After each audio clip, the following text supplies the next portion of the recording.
think about things at the moment then? Okay then. Yeah, take care now, bye.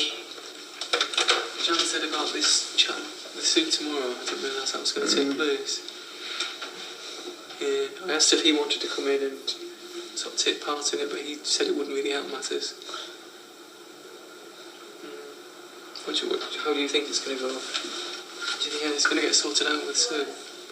I don't know if I can talk to Sue, and it'd be very good. Because she knows you quite well, doesn't she?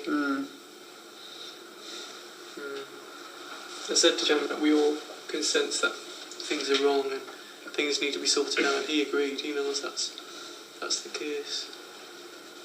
We're going to have to come to some conclusions or make some decisions, aren't we, about the future and things. So see how things go tomorrow then, eh? Yeah. What do you want to do now? I'm going to go and drink. You want to go to bed? I'm going to go and drink. Are you sure you want to go to bed? No, I don't want to go to bed. It's early. Should I give you a hand? Let me go to bed. You want to go? Yeah. Alright, shall we give you your painkiller in bed? Yeah? No? Alright. I'll be asleep without it. Yeah. If you don't, we can come in. I'll give it to you. No, my bed's... Your bed's like this way, Colin. No. It is. It's just one here. You sat at our desk then with the phone on. You've got bits. Yes, got used to sitting there, aren't you? Really? That's it. Yeah. I can't bring milk. Yeah, I'll bring it in. Don't worry. It's your milk and your eyes, okay? Should we fix it? I really wouldn't be that happy about you smoking in bed because you're ever so tired and you're going to set fire to that bed. If you want a cigarette, just pull the cord and I'll come in and sit with you while you have it, okay? That's fair enough, yeah? Mm-hmm. Right. Okay, good night then. If you want anything, just pull the cord. Beattie's husband, David, knows she's finding the night shift tough, and he calls her to see how it's going. I know. I just came up so like everyone could see that I was really upset, and I was just like sort of crying and everything. But you know, they were just so nice, and however good the support systems are here, at the end of the day, I mean, I just think it's inevitable that one will go home at certain times and will cry and will be very upset. And he said, you know what you were saying, you just got to talk to Hamish about it and get, I know, and get something sorted out. I better go because I've got to give Colin a cigarette with him. Alright. Yeah, fine. Alright, so I'll see you tomorrow. Okay, bye.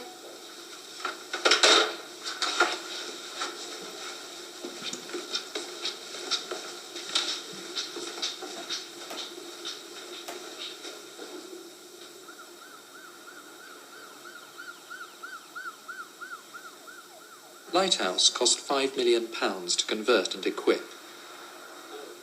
The annual running costs are over $2 million. I suppose you're bidding on all the major artworks. Probably, yeah. Much of the cash was raised by high-profile charity events. Should we go round here? Should we sing the On this occasion, the London Art World is bidding for works donated by 69 top artists. I'm Christopher Spence, and it's my very pleasant task to welcome everybody. Can you hear me all right? First of all, to London Lighthouse itself, and secondly, to artworks for London Lighthouse 2.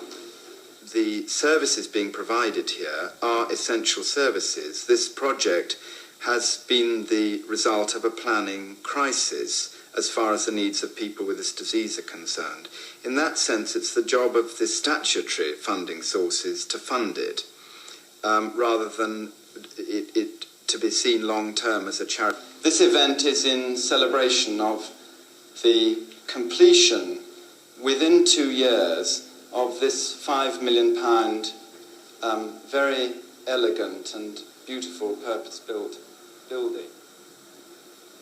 because it's a nervous condition which the nerves in the spine have been damaged, the nerves in the legs have been damaged, the nerves in the arms have been damaged, so they don't know how far it could go or how far it'll recover when it's finished.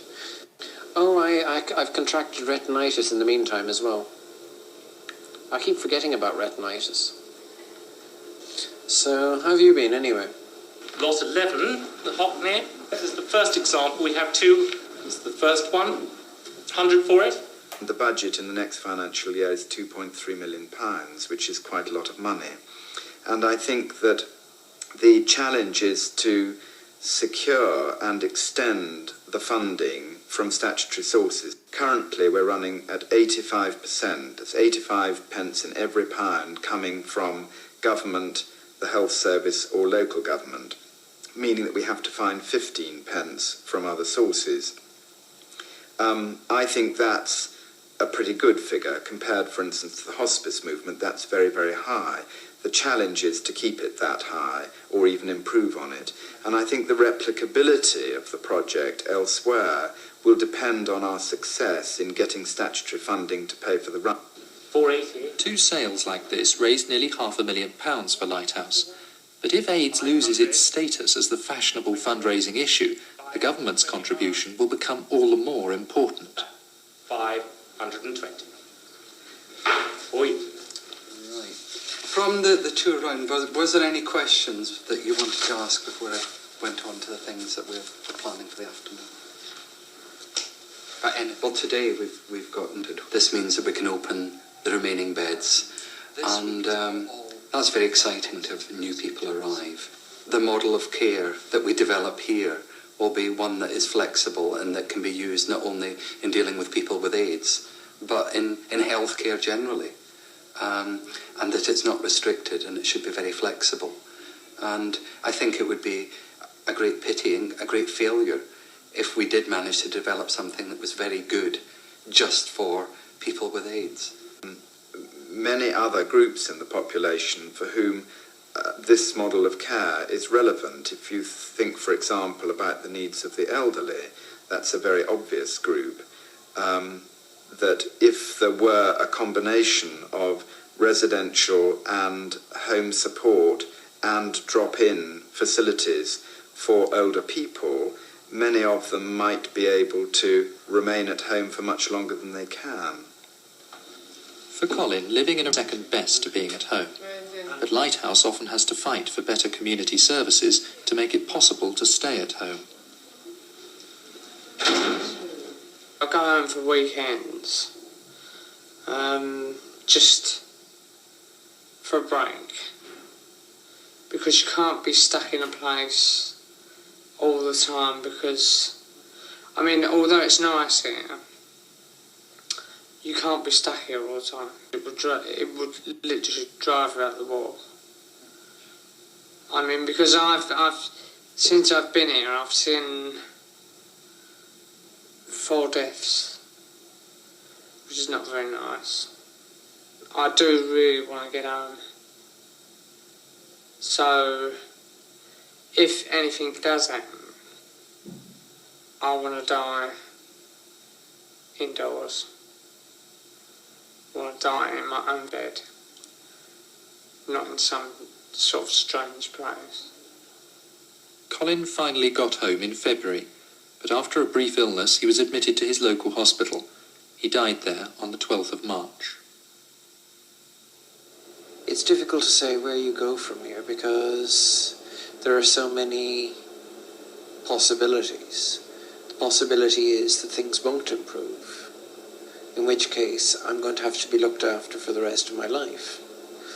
And then things might improve, and then it becomes totally impossible to tell where we are, because to what extent and how much mobility do I have? How much will I be able to do? But my greatest hopes are that I get back a level of sensitivity in my hands and capable of looking after myself to a certain degree, and hopefully a certain amount of mobility. My legs so that I can get out and about again. In March, Pat was transferred to St Mary's Hospital in Paddington to be treated for pneumonia. He died there last week. Looking back on it, I don't think I realised fully what exactly I was going to be letting myself in for and how hard it would be. I think I was sort of very naive about it all, and I think it has thought it would be. And sometimes the grief doesn't actually come up when, just an example, someone who died, who I had nursed for quite a while, and I got very, very close to, and when he died, I quite surprised myself that I wasn't upset. I didn't cry at the time, and it was about a month later. There was a lady here who died, and who I hadn't been nursing quite a lot, but I got quite upset then, and I realised, looking back on it, that the grief that I had expressed there was both for her and for the person who had nursed before.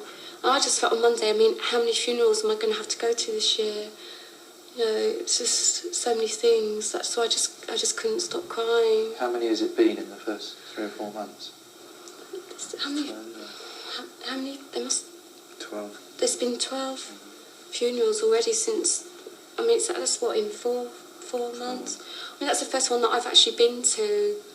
So that's probably what hit me a lot. Just what is your connection with the case Mr. After I used to come and see you?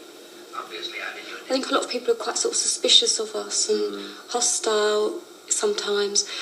And I don't know, maybe it's just my sort of paranoia, but sometimes I kind of feel that maybe a lot of other sort of medical people, they kind of think that we're not even proper nurses, you know, they don't wear uniforms, so therefore they can't be proper nurses. Oh, I'll never forget when you, pulled the buzzer and asked for poached eggs at sort of 4 a.m. I was just like... How can anybody at that time? Sick. How you weren't sick, I do not know. Especially on top of all that peach wine. I personally have learned things from nursing here that if I was to go back to the National Health or anywhere, I think would add to the type of nursing care I would give.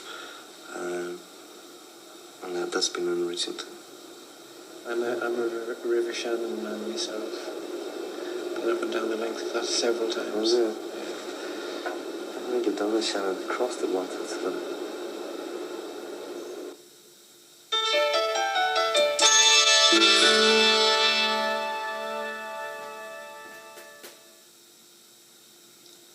Anyone who'd like information or confidential advice about HIV or AIDS can ring the National AIDS Helpline on